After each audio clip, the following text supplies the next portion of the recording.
Welcome, Chris Evans Radio. We are back with little Dave for another episode, and we're going to do some more questions because we only did one last week. Yeah, we did real good. Yes, yeah, it was thoroughly answered.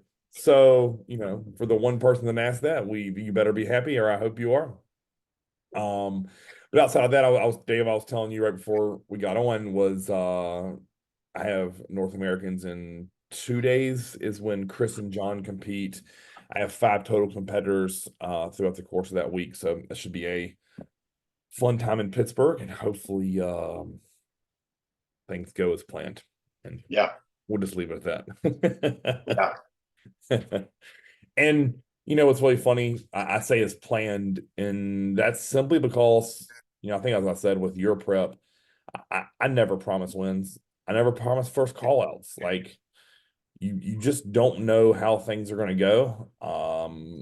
But what I do want and say and mean by go as planned is that they're in shape and they look better than they ever have. So, yeah, then it's out of our hands because it's so subjective. Like, and I think in this world of competitors and competition, so many say, hunting a pro card or I'm gonna be in first call outs or dear God, those fucking cliches. I'm gonna show the judges something they've never seen. Well, like Big Steve's the head judge, so good luck. He judges the Olympia.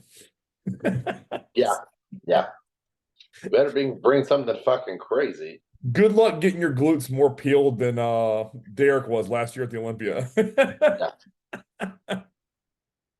Or he's seen Ronnie in person countless times. Like, okay, or Phil Heath, Dorian Yates. Like, again, good luck blowing his mind when yeah, some of the greatest bodybuilders of all time trained in his gym. So I just all that bodybuilding, what I view as like hype and bullshit, is exactly what I view it as. Like, and 99 yeah, times out of 100, the people who are saying that trash have never even been to a national level show. So it's like, dear God, just shut the fuck up. And if you get first call out or you win, feel free to post all the kind of craziness you want on the internet because you were the last man or woman standing.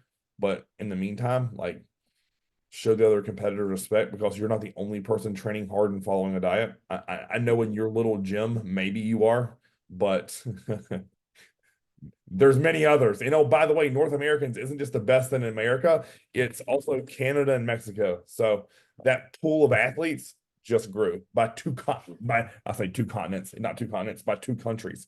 So yeah, yeah, good freaking luck. Because as you know, as I know, um, there's always great competitors there. So yeah, yeah. Everybody's. I mean, it's funny. It's every single show you go to, it's everybody's plan to win. yes, You yeah, know, like it wasn't just your plan to go do well. Like in reality, everybody's plan was to do that. right, yeah, and I get it. Like it's really easy to look around in your current environment and think, no one's training as hard as me. No one's eating all their food. No one's eating this much fish or doing this much Stairmaster. And the reality of the situation is just because your present location isn't, doesn't mean others in the world or country aren't. Yeah. I love that aspect of things. Like the people like, oh, hardest worker in the room was like, well, you either need to find a different room, because I can guarantee there's some 13-year-old girl in China who's squatting your squat max for reps. Yep. One of the guys who used to come to Golds that I worked at, he sent me a video of this little Asian lady. She was cleaning those. Oh my God, it's those silver dumbbells they have at MI40. What are they called? I can't even think of them. The ones that are Oh made yeah, I know what you're talking like, about. yeah. Yeah, the shit, I can't remember it either.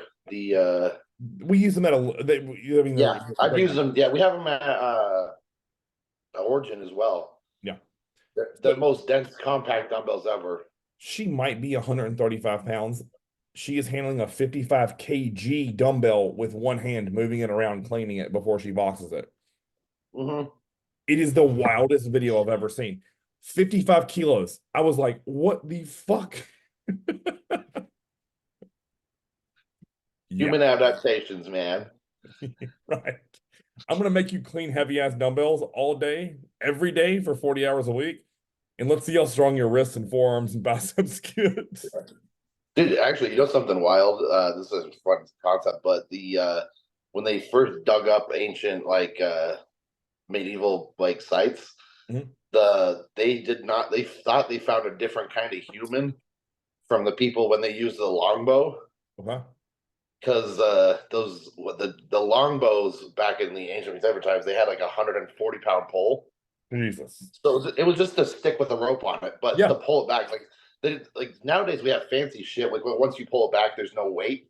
Right. It but that didn't exist. So it was just a Right. stick with it was basically a stick with a string on it. But they had that guy, um, lived if you lived for 30 years, they gave him that bow when he was like 6, Right. and Oh, they're yeah. like, you're gonna get really fucking good at this.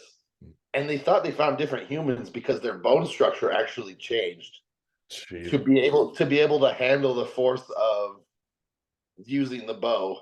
Wow.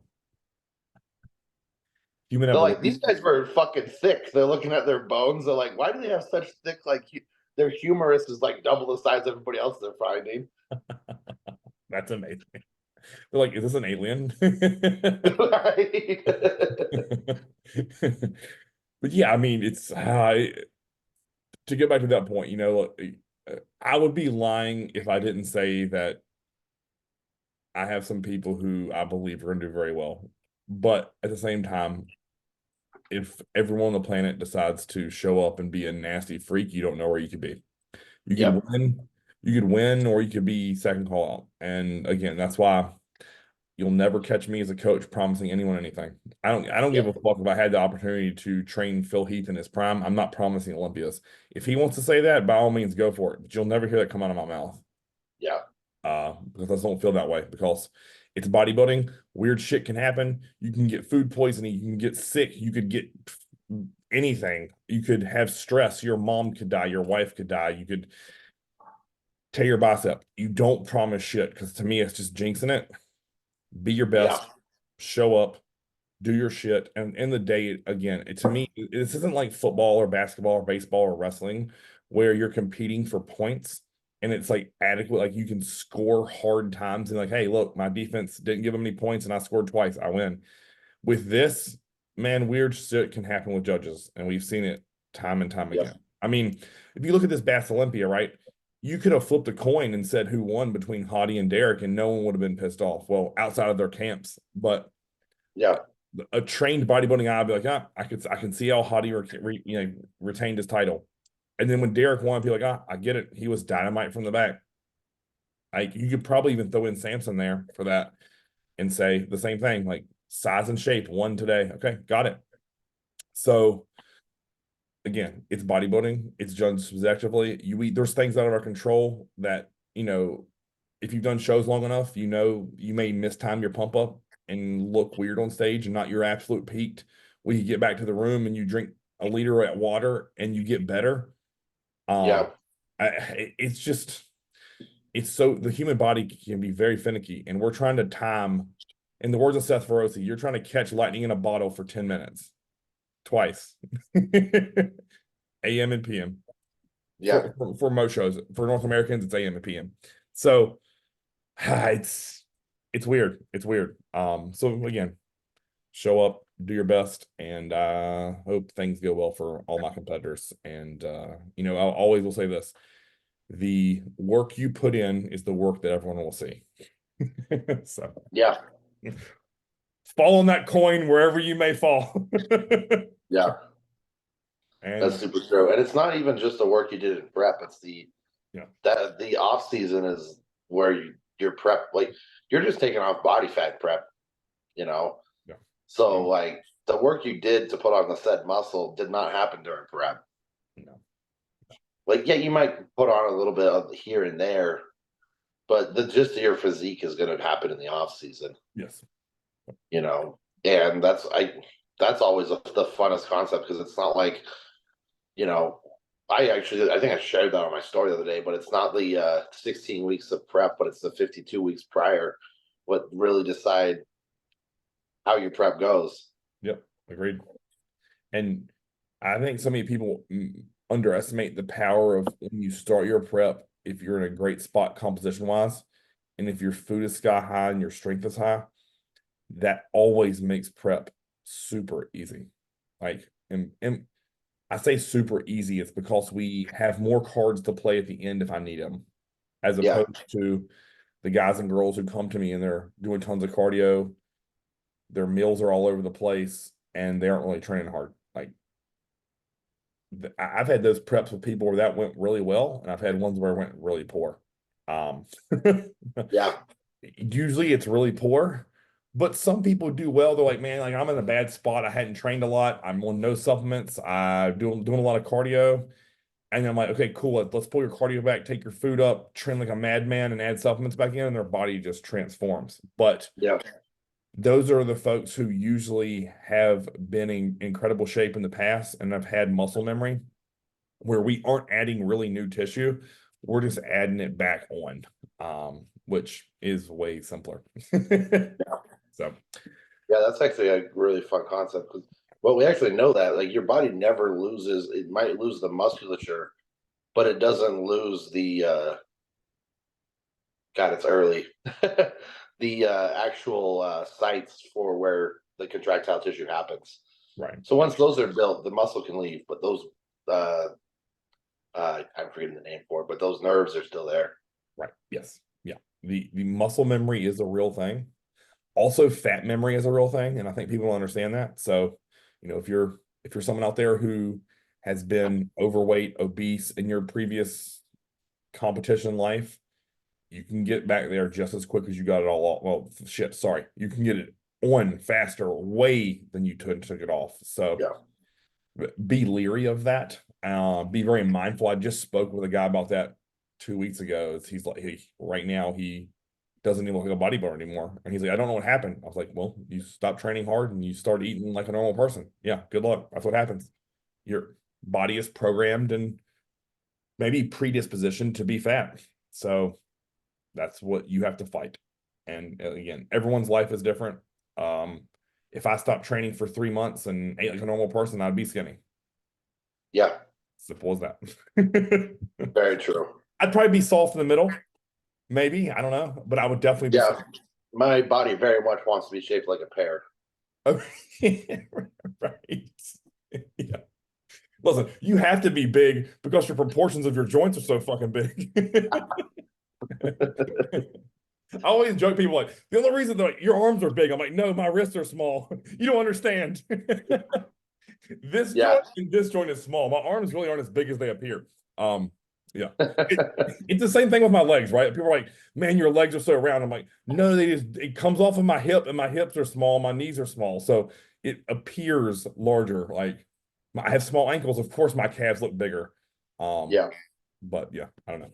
We're all given gifts of certain magnitude. The small joints are mine. So yeah. Yeah. All right, so let's get into these questions. The first one is fun. We've talked a little bit about this. The guy said all things cheat meal. So let's start to me with the most obvious is what has been your most memorable or epic cheat meal you've ever had? Um, Most memorable would probably be just like I think I ate the first prep we did. I went to IHOP the next morning.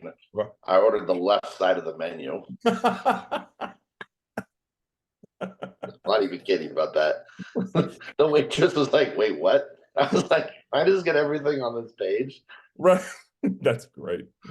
Um, Yeah. and that was, I mean, I love breakfast food. Like Right. you could not like I could eat waffles and French toast for days. Same. So that's like those are the easiest thing for me to put down. Right. Yeah.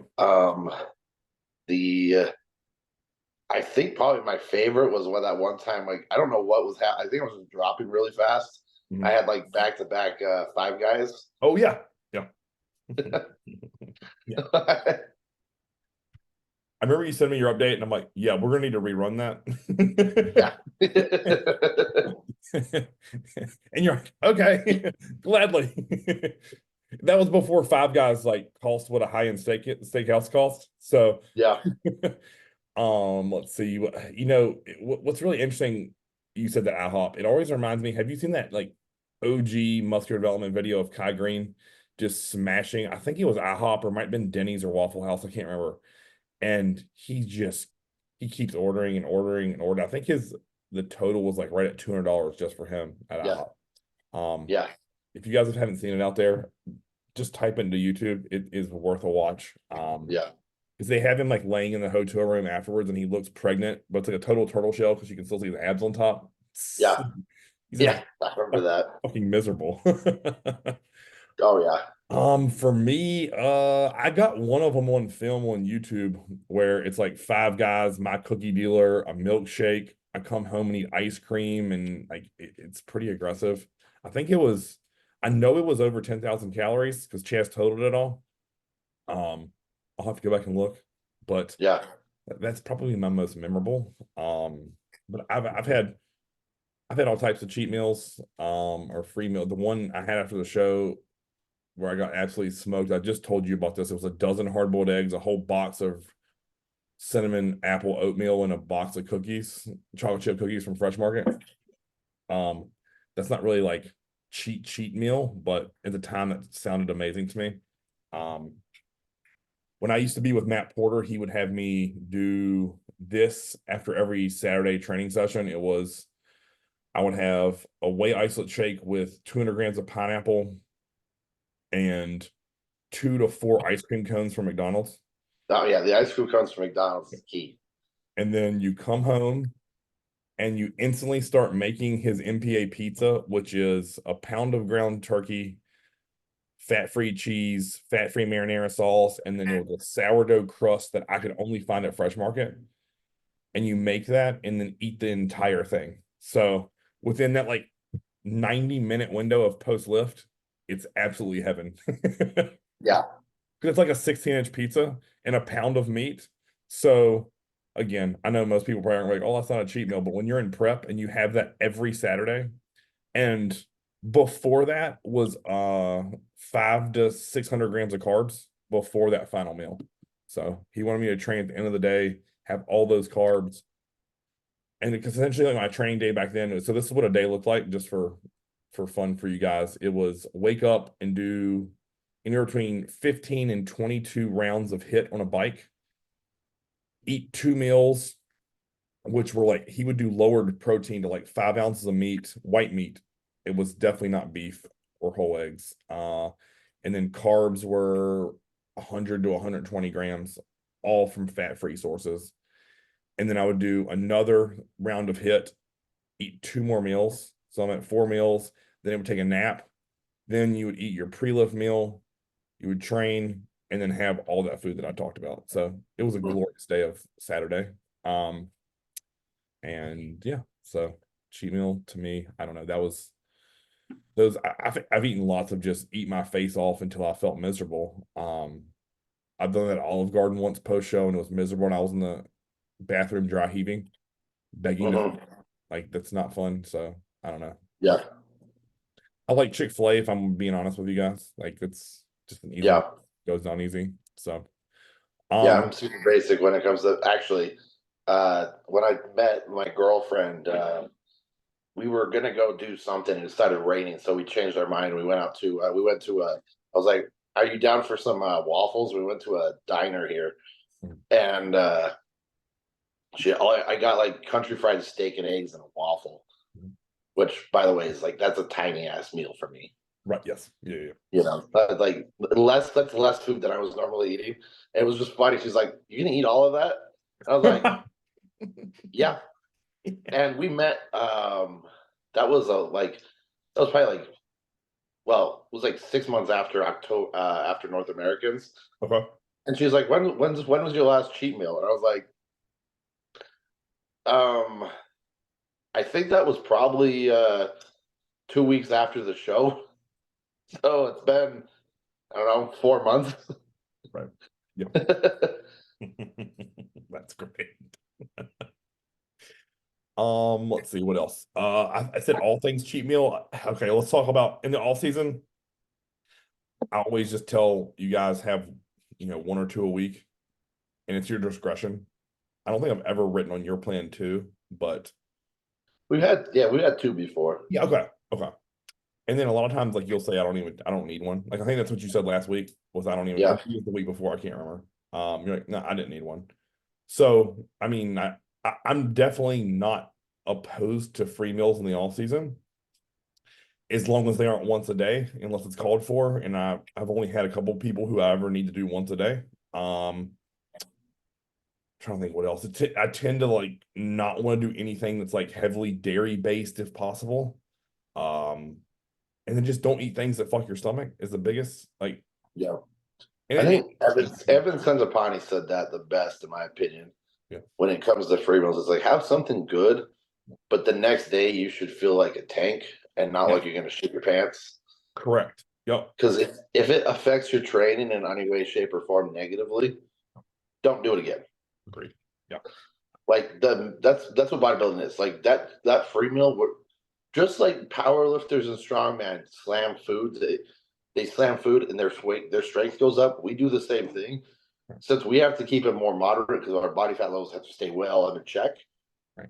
Yep, But that's why we had that free meal, is to make our training improved. yes, Also, I mean, if you talk about, we might need a little bit of a dopamine hit if needed, yep, or if you're in a pre-contest state, right? It's we're doing it for the carbohydrates, yes, yep, possibly the fats. yep. Um, but off season, like, you're not depleted, Mm-mm. No, so you're either need a dopamine hit. yep, What I mean, like, you can that could happen naturally. The dieting doesn't affect me negatively. no, agreed. Eating chicken and rice doesn't make me sad. So if it does, I mean, that's where you might need that dopamine break. Right. Yeah, But all you're doing is forcing more food in you than normal, so your strength output goes up in the off season, correct. Yep. and that only works until it, like, at some point, like, if you drive that food up high enough, it's just going to go to body fat accumulation, Yeah. and at some point that has a negative return. I've always felt this. If I wake up and I feel like things still haven't digested from the night or day before, that something is off. Yeah, Or if I burp and I can still taste those meals or meal, in a bad spot. yep, Like, because you figure I'm going to sleep no less than 6 hours. So I've had minimum of 6 hours of no eating, and my body's still trying to work its way through it. No, something is off. So again, some food for thought there. Pre-contest, like I've had people do weekly cheat meals. I've had people do them sporadic cheat meals, and then I've had people do zero. So I yep, I do what the situation calls for. A lot of times people are gonna say, "Well, how do you know when you need a cheat meal?" That's just a trained eye and just trying things. Some people do well with a cheat meal. Some people eat a cheat meal and they eat four more. So a lot of that has to do with like brain and psychology. mhm, Some people don't want them in there because they're like, listen, I don't have them, I don't think about them. That's kind of how I am. I like to just be locked in, and I always felt like in a pre-contest setting, I'd much rather just have more rice, cream rice, fruit, oats, potatoes, and just keep cruising, because I know that sugar, meaning like sweets or grease, fat, saturated fat, fried foods, just makes me want more of them. yeah, And then you wake up the next day, and instead of saying, oh man, like I'm ready to get back to my meal plan, unless I eat a shitload of bad food, then I'm ready. But for the most part, you wake up and like, man, I want to go have pancakes with Angela, or I want to eat some French toast, or I want to go eat candy after this meal. Like, I don't want that shit. I just keep it yeah, away. It's locked in. If I can't mentally lock in for 12 to 20 weeks, like it's time to move on. Time to go start playing golf with my dad every day. Like, yeah, just just my truth. I'm not saying everyone has to be that way. I know some people have had very successful press with one or two cheat meals a week. And if that's you, great, keep at it. If that's what keeps you on plan, I am not hyper food motivated. Um, like I used to be. Like when I worked with Shelby, I used to be like, hell yeah, I earned that cheat meal and I'm gonna eat the fuck out of it. Like, but as I've matured as a bodybuilder, that went away. And yeah, the goal for me is get fucking peeled and look freaky and make sure my lifts performance stay high. And yeah, I've always felt like 300 grams of rice and 100 grams of berries do that way better than Five Guys. So yeah. yeah. Any other things you Super. want to have for cheat meals? No, I think that pretty much covers it. I mean, like, Oh, oh yeah. other than, like, I mean, if you're doing your self coaching, you want to know if you need a cheat meal. Like, we went over that, right? Like, you got your that dopamine hit. You have the glycogen. Hmm. Yep. You have the dopamine mental aspect go in the same category. Dopamine, possibly. I mean, sometimes people need a protein spike. Yeah.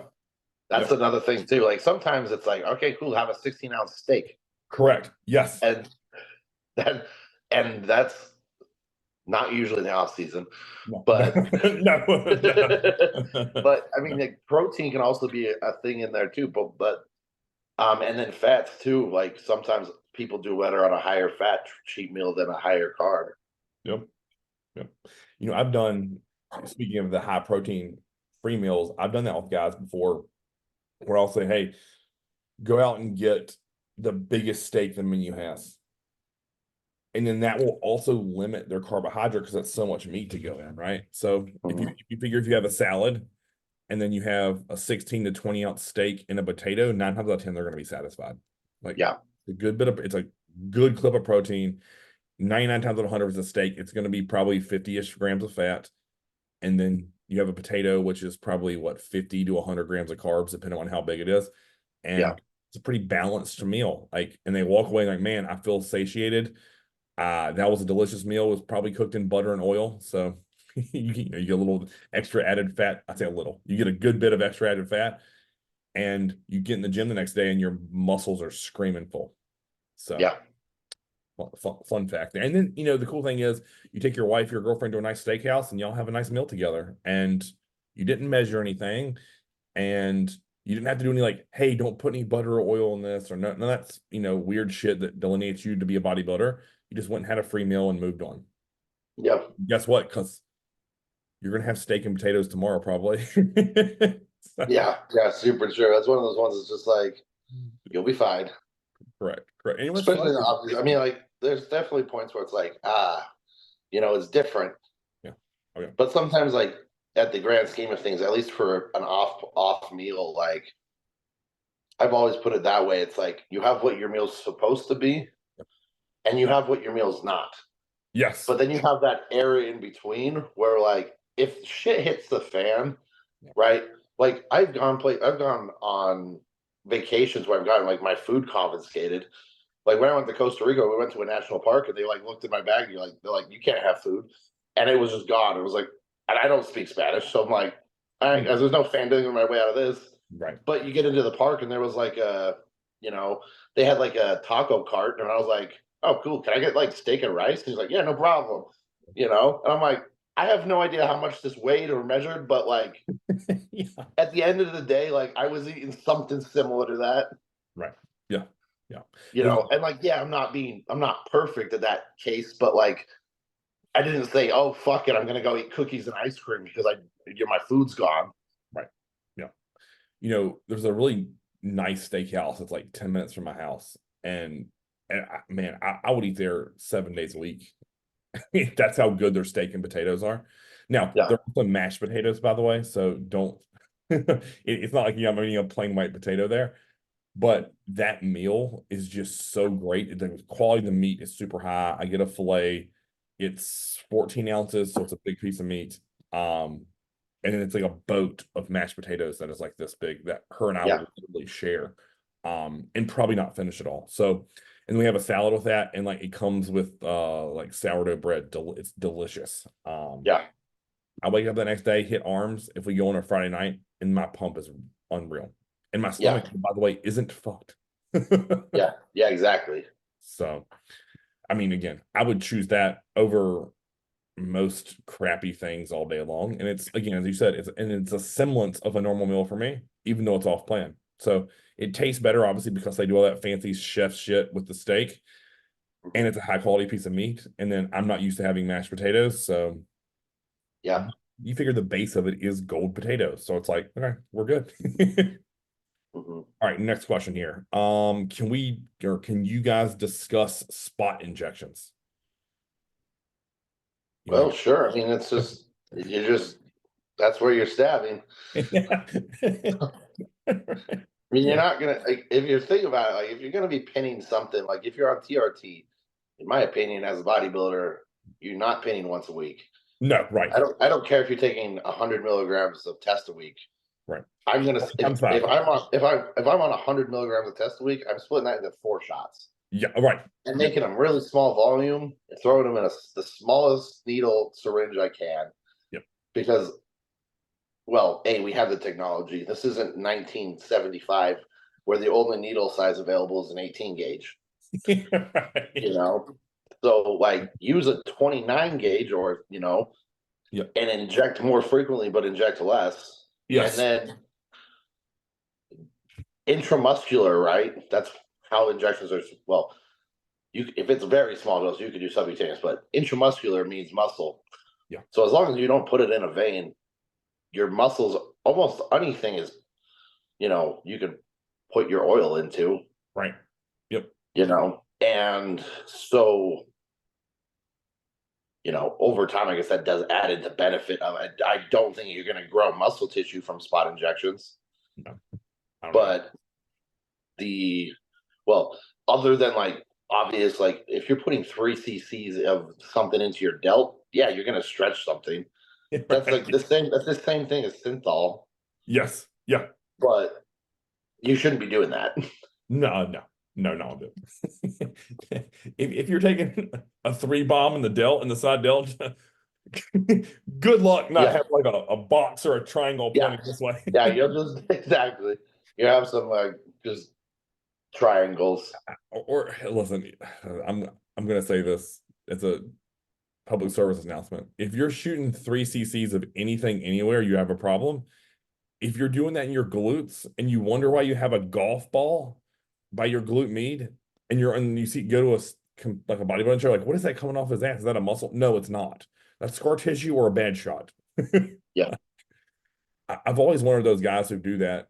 I'm like, does it hurt for you to sit down? Like that has to be awful. yeah, And I've always had this like side theory of like that's why I got guys like fuck their knees up because their glutes are so sore that when they have to train legs, it throws off what they do with their biomechanics because they're in like shot pain versus quad pain. So again, I don't know if there's any truth to that, but I've seen so many guys I'm like, why are you squatting weird? And they're like, oh I took a bad glute shot. Like, stop shooting your glutes, man. Like yeah, I know you can, as you said, shoot anywhere. If you do your glutes intelligently, it's a viable muscle. yeah, But that much, no, stop it. Stop it. yeah. Break that shit up into, instead of that 3 cc once a week, break that up into, divide that by 7. Yeah, right. Or Easiest fucking math ever. here is an even more if you hate doing multiple days, shoot half. You can shoot it one half in one side, half in the other. You can go a fourth in the right glute, a fourth in the left glute, a fourth in the lat, a fourth in the lat, and then throw that fucking needle away. Yeah, Load that fucker up. I mean, I've never understood why people don't think about their shots that way. They're like, oh, I gotta take this much, and it just okay. It just fucks you up. I'm sorry. Like, don't do it. But to get back to like spot injections, I mean, again, as you said, I wouldn't probably. I'd probably stay away from calves and traps. yeah, Too many nerves around that shit. I know people have success with quads. I've only put carnitine in my quads. For me, like delt, side rear delts, up and down your lats. It's the yeah, I do think I know there's most people shoot GH sub Q. But John, for example, he was a big fan of intermuscular growth hormone. So fun yeah, fact for you there. Um, yeah, he used to always just talk about how he pinned his shoulders and called it a day. So yeah. I I have very, very little experience with synthol in clients just because I don't think you need it or want it. I feel like you shouldn't be using synthol unless you're in the top 10 of the world and you're using a small amount to make something you what doesn't grow bigger Yep. after everything else has been played. Like if Derek Lunsford wants to put some synthol in something, I don't give a fuck. Yeah. As long as it's negligible. He's not the fucking dude from, the synthol dude. You're like, it just looks like a fucking balloon, Yeah. And I've seen legitimately laughable things at like NPC shows where people are like, dude, they have like synthol delts, but they still don't have quad lines. Yeah. Oh yeah. And it's like you're so worried about your shoulders, you forgot to train legs.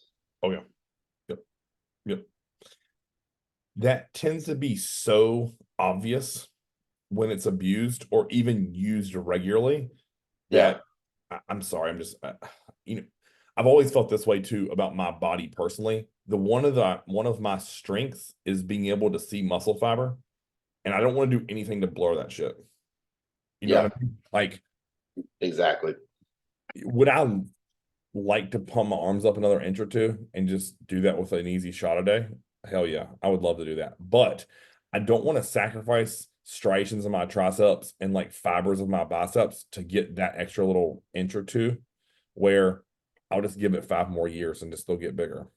Like Yeah, that risk reward there never worked for me because it's like, okay, cool, your arms are bigger, but they look better. And I don't know. Again, that's also why I've never shot my quads is I don't want to lose that feathering from scar tissue. Like yeah, it, it's too valuable to me as a competitor, in my opinion.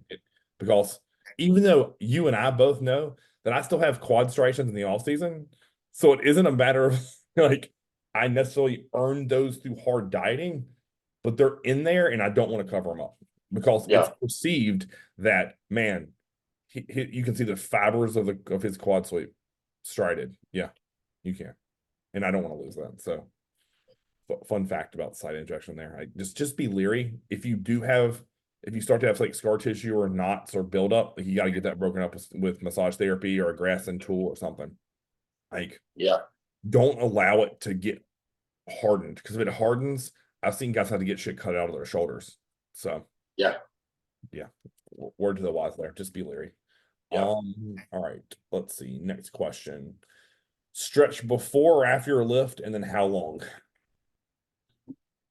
I mean, like, if you're gonna stretch before you lift, it should not be anything what's uh it should all be slightly passive. Yeah, agreed. Like go through range of motion shit just of the exercise you're gonna do and not going into an extreme stretch because that's how you're gonna find an injury really fast. Yes. Yep. And then you can stretch all you want post lift. Yep. Do those extreme stretches post lift. I'm a huge fan of like back training, like weighted hangs. Mhm. I Yep. do that all the time. If I feel tight post lift after a back day, Well, I'll just go hook a 45 to me and hang from a pull up bar until for like 2 minutes. yep. And it opens things up because I just contracted all of that. It's like, all right, let's stretch it out. With that too, if I ever am intra workout, like in the middle of my workout and my lower back starts to feel tight, I will do that. And inevitably my spine will decompress and that little bit of pain goes away. Um, Yeah, so if you guys don't have like say a reverse hyper or something that's going to lengthen your spine, just literally do that. Also, if your shoulder starts to feel like tight in a negative way, same thing.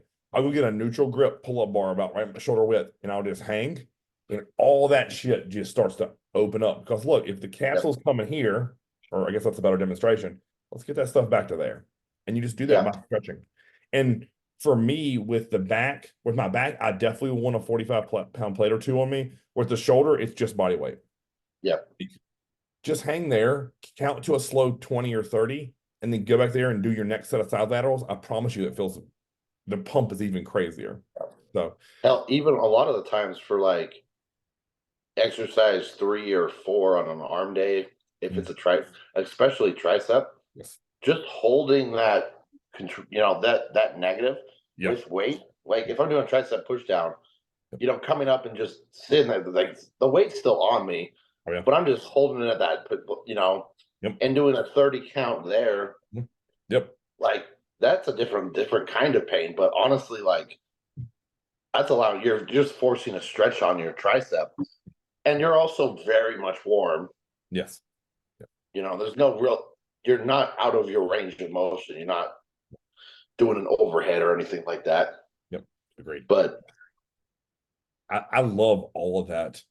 like overhead rope extension, or my last set of triceps, I'll set in that like skull crusher and just like let it stretch and then just Yep. drop that shit when it's done. If I don't have a training partner, Yep. like, all that feels good. Or like doing like the cable stretch curls and just sit in that stretch with your arms straight, flexing your tricep. It just, Yep. all of that stuff just feels great, man. Like, or oh my, like say my last set of like flies for chest, I'll just over exaggerate my back offset and just sit in that stretch position open for like 1 or 2 count and then come through contract and then get back into that. And my last rep is a partial and then sit in the stretch. And Mm-hmm. it just feels like, or doing that with stretch push-ups feels really great too until you just literally eat the floor. Like, yeah. So weighted stretches, obviously you and I are a big, huge fan of. I would never do static stretching while I'm cold, so not warmed up. Yep. You said post lift. For me, I do all my static stretching in the morning after cardio, where I'm Mm-hmm. got a great sweat going and it feels great and incredible. I really do a lot of hip mobility, things for my spine, things for my shoulders. Um, all of that to me just feels right post cardio. And Yep. it's a good way to just, again, maintain joint integrity, ankle mobility. Like, so many guys will just blast right through that shit and they'll say, oh, my quads suck because fill in the blank. No, it sucks because your Yep. ankle mobility is garbage and you're Mm-hmm. tight to your hips. If you weren't, like, literally, I want guys to go watch anyone who you look at their quads and you think, oh my God, those incredible legs. Look at their depth on a leg press and a hack squat, or just how they move through a lunge, and you can see why. Exactly.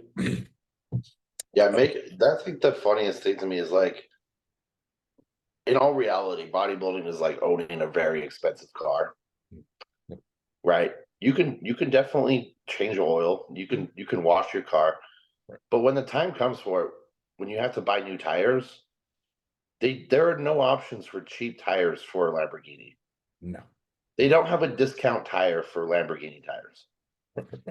It doesn't exist. So you either have to pay the money Yep. or you don't drive the fucking car. Yep. You can't just drive a car with no tires on it. You can, it's gonna fucking break it. And that's where people get fucked up. Yes. But with mobility and shit like that, it's just one of the things what comes with having, if you want to have like we're basically, like I said, it's the same thing as owning a nice car, is bodybuilding. Yep. It's something you don't have to do. You're doing it out of a choice. But with that choice comes things what all the things that come with it. Yep. Like you can own that nice car you want, but when the time comes, it's like those tires are gonna fucking be expensive. There's no discount tire where I can be like, hey, can I get used tires because I can't afford this? There's no fucking such thing as used tires for a Lamborghini.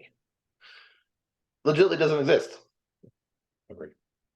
And they just, that point is so glossed over, right? Like, they can't comprehend the facet of when they look at their program as a whole, like, where am I missing?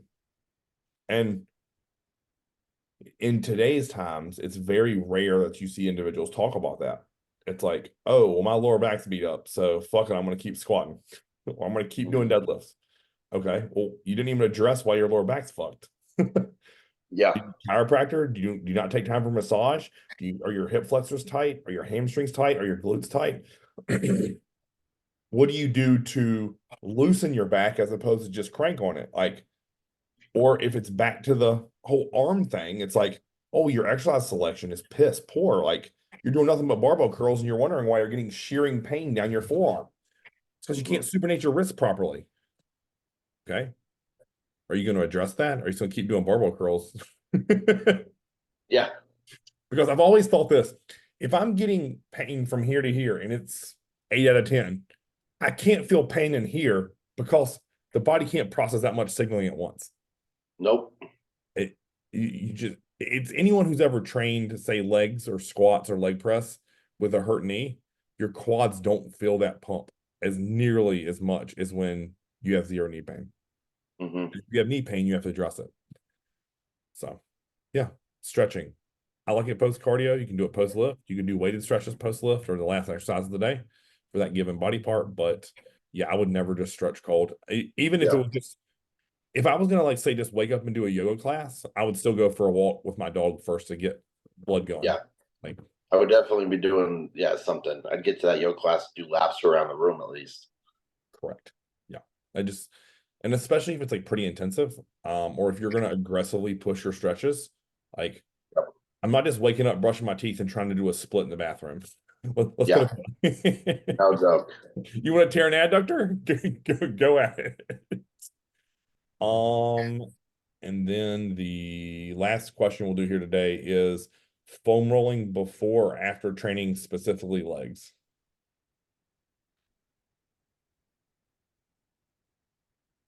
Take the foam roller, throw it in the garbage. Go through and do your actual exercises with zero weight and work into the mobility of that.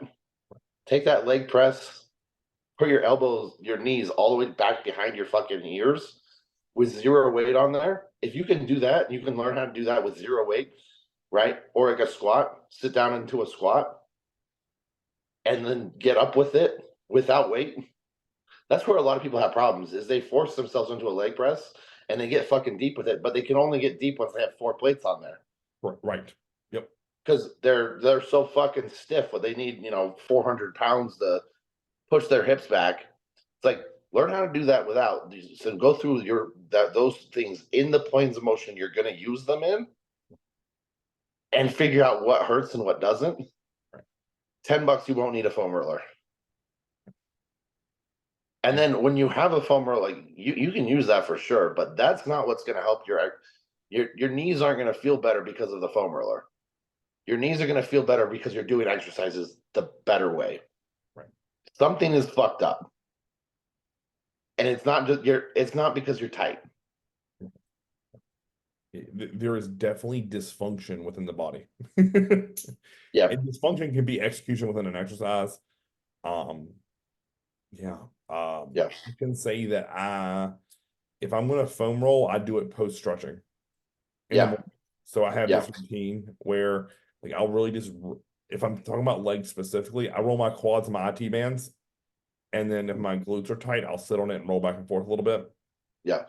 Well, I like the foam roller. I love the foam roller, but it's more of a push out lactic acid kind of Yes. tool. Yes. Like move blood around tool. It's not this let's use this as an address my mobility problems. And that's where it gets so confused because people think that they're like, oh, this solves my this is me stretching. It's like, no, you're just you're moving fluid out of your legs and pushing blood in there and pushing things in the right direction because or that lactic acid because the 2 days after legs where your legs are like still kind of they have that like kind of burning feeling to them. You're Yeah. pushing that around. You're just pushing it around. Right. Helping your body get rid of that. But you're not, the mobility side of the thing is over here. And what you're doing is this. Yeah. They have different advantages. I've always viewed foam rolling kind of like an at-home massage. And then like Mm-hmm. when I go through a foam roller and if I feel spots or adhesions or anything, I immediately address that with my massage therapist. I'm like, hey, in between my trap and my lat on the left side, I feel something right. Ah, there you go, you found it. Perfect. Yep. Um, I will do it for an endorphin release on my spine because I like the way that feels. Oh yeah. My favorite, honestly, one of my favorites is like mid back and just rolling over it. Oh, the T-spine And mobilization. Yes. yeah, usually as a T spine mobilization Yep. and using that to open up my chest because that's I tend to go like this Right. Right. as if I'm not paying attention to things, Yeah. everything is pulled forward. So Yes. pulling that back with that back there is fantastic. Agreed. Agreed. I'm trying to think what else I like a lacrosse ball on my feet and my shoulders. Mhm. Let's see, with a foam roller. If I'm being brutally honest with you, I tend to assess how much I need leg work, body work done by how tight my IT bands are. So if I Mhm. can get on there and I can cruise and so I like to get on there on my IT band, like on a side plank, and I will curl my leg, like doing a leg curl up and down from knee. If that's my hip and this is my knee, I'll like roll it up here and leg curl, roll it up a little bit more, leg curl. And I was that to me is how I assess if I need my lower body worked on. I know that's probably super meatheadish, but I know based upon the IT band work that I get done, it doesn't even come close to the foam roller. Like the massage therapist destroys the foam roller.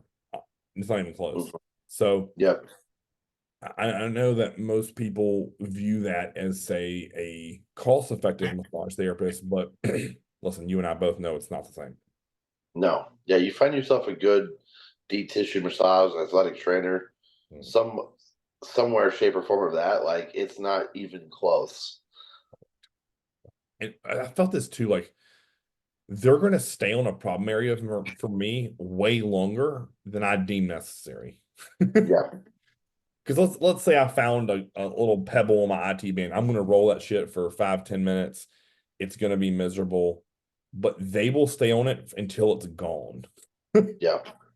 And again, that's a sign of a good therapist, by the way. But it's just again, I've been in situations where I'm like, oh my God, is he going to get off my traps for fuck's sake? And it's like 32 minutes later, he's like, oh, your traps are finally good. I'm like, Yeah. I would have never done that to myself. Yeah.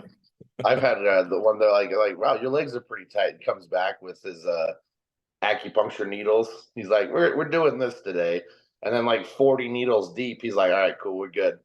And I'm like, it's a lot different than what I expected, but man, my legs feel fantastic. Correct. Yeah. So again, I'm not going to completely discount a foam roller, but it it has its place in your arsenal. On my totem pole, it's pretty low. Yeah, Of hierarchy of needs to where if I had only a limited amount of time in a day, if I'm going to eliminate something, that's probably going to be it.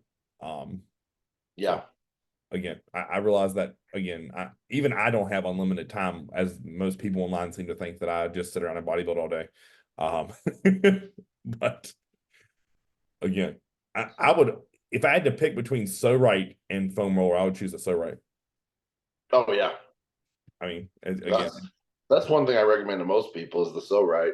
yeah, It's like good luck doing that with a foam roller. right. Yes. And if I'm thinking about the hierarchy of my week, I'd rather spend an hour with a massage therapist than an hour cumulative over the week with a foam roller. Hmm. So you figure, if you did 15 minutes, 4 days a week, it's an hour. That's there you go. There's your massage time. Hmm. So I'm trying to think of any other type of tools that you and I do or use. I mean, I have a grasping tool that Angela runs up and down my shoulders and back, and I really like that. Again, if she'll find something, she'll just stay on that bitch until it's gone. Um, what else? I don't know. I'm sure there's things that I'm missing I'm not thinking of, but Hmm. yeah. Um, so yeah, recovery tools. I know there's lots of ones out there like the tiger tails and things. Again, to me, it's like just go see a massage therapist who knows what they're doing. If your calves are that tight, I can promise you this: you will not go as hard on your calves as you need. Yeah, I've been on the verge of throwing up having my calves worked on before. yeah, Um, I don't know why they're so painful. Is that way for you? Is it the same way for you? Is that one of your most yeah, painful areas? Yeah. yeah, yeah. Yeah. That have you ever had your feet worked on? Oh God, yes. Oh, those are miserable. Yeah. It's like the worst thing on the planet. That and forearms is terrible. Yep. Forearms are Like, bad. Yeah, agreed. yeah, I think anything with ribs or near my ribs, it's this weird thing of like pain and ticklish at the same time. yeah, And it's just so uncomfortable. It's fucking miserable. I've yeah. And had it's also fun. At least for me, I get like a almost like a protective like as soon as someone goes into my ribs, my body wants to like contract downwards. yes. And then it's like ticklish, and then it's like, get out of there. Right. Yes. Yes. I've also had my psoas released, which is horrible. Um, Oh yeah. Yeah, I mean, you're like, how are your hand like how are you fingers deep into my abdomen? Like you're like, what the the first time David ever did that to me, he's like, how bad do you have to piss right now? I'm like, not at all. He goes, good, because I didn't want to make you do it all over the table. Yeah, I was like, what the fuck are you about to do to me? yeah. So I've never had this done, but I think it was a wellness pro. She was like laying on her back. fully vacuumed in, and they were taking a Graston tool like all around the perimeter of her ribs, like her rib cage.